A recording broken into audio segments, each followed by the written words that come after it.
हजुर दर्शकबिन हामी यतिखेर हामी ठ्याक्कै मर्चाको यो हामी प्राङ्गणमा छौँ। मर्चा माध्यमिक विद्यालयको प्राङ्गणमा नेपाल कम्युनिस्ट पार्टी माओवादी केन्द्र का सदस्य अध्यक्ष कमरेड पुष्पकमल दाहाल प्रचण्डज्यू यतिखेर हाम्रो तराई मधेस केन्द्रित कार्यक्रमलाई सम्बोधन गर्नको निम्ति यतिखेर मजगाउँमा यहाँ आउने कार्यक्रम तय भएको हुनाले नेपाल कम्युनिस्ट पार्टी माओवादी केन्द्रका सम्पूर्ण रूपन्देहीका सम्पूर्ण नेतागणहरू र विभिन्न जबसका मोर्चाका नेताहरू उहाँको स्वागतको लागि यतिखेर यो मजगाउँको यो बजार क्षेत्रमा चाहिँ उपस्थित हुनुभएको छ।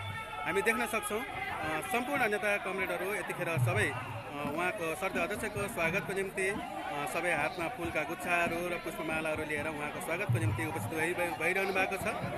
सम्पूर्ण नेतागणहरू यतिखेर उहाँको स्वागतको निम्ति उपस्थित भइरहेको छ। अब हामी छिट्टै नै उहाँ चाहिँ यहाँनिर आइसक्नु भएको भन्ने खबर प्राप्त भएको छ।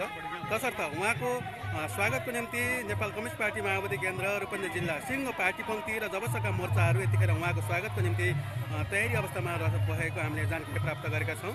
हामी देख्न सक्छौँ अगाडि ठ्याक्कै नै मण्डप यो विद्यालयको प्राङ्गणमा एउटा मण्डप तयार भएको छ र हजारौँ जनसङ्ख्याहरू उहाँको स्वागतको निम्ति यतिखेर लामबद्ध तरिकाले सबै सदस्य अध्यक्ष प्रचण्डको स्वागतको निम्ति लामबद्ध तरिकाले सबै नेतागणहरू लागिरहनु भएको छ।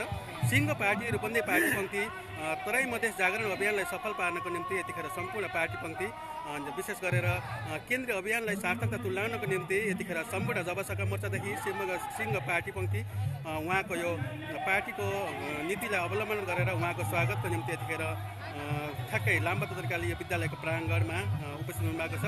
हामीलाई प्राप्त भइसकेको छ। हामी देख्न सक्छौँ यो थारू वेशभूषा थारू संस्कृति झल्कने थारू महिला नारीहरू यो ढोकियाको साथमा उहाँ सजिएर आउनुभएको छ।